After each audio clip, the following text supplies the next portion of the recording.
Not all herbs are created equal. I'd like to talk a little bit about the herbs and why you need to be very careful about what herbs you get and where you get them from. I just had someone from Facebook today try to tell me about this other company. It's so much cheaper than Nature Sunshine and stuff like this. And I know the company that they're talking about, and their stuff is not worth taking. So we're going to talk a little bit about that. First, you need to know where the herbs are grown. Nature, through bird droppings or the wind or whatever, nature grows certain things in certain places. For instance, you always see black cohosh between a field and trees. That's where you'll find black cohosh. You don't find it deep in the forest, and you don't find it in the middle of a field. You find it in the edging between the two, because that is where naturally it grows best. If they start cultivating it, they grow it for convenience. They don't grow it for potency. So you can get, for instance, black cohosh that has been grown in these big greenhouses or whatever, and they will not be, or even if they grow them in fields, they will still not have the adaptogens and the qualities that you want from black cohosh.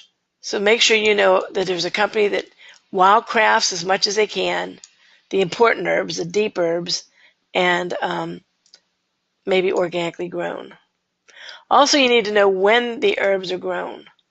A lot of places now will plant, harvest several times in a year, when typically that plant would only have one harvest in a year. And they sometimes use the same soil over and over again, and without putting compost and stuff like that. So the potency is not going to be there. And this is a big one. What part of the plant is used? A good company will have black cohosh rhizomes, ginseng root, ginger root, because they can put other parts of the plant in there, called 100% ginger, and it's really not 100% of the root, of the good part. You want to make sure that the company uses just the part that should be used. If they aren't wildcrafted, which is the best, at least make sure they're organically grown. Then the drying techniques. What most people do that wildcraft is they take the herbs and they hang them up in the attic or somewhere where it's dry and warm, and they let them dry. But some places where they do vast amounts of it will start putting it in something that's very close to a microwave type situation, that you lose a lot of the volatile oils. Or they do it in a place that it doesn't dry out fully, and there could be molds. Also, I think we talked about this last week, standardizing.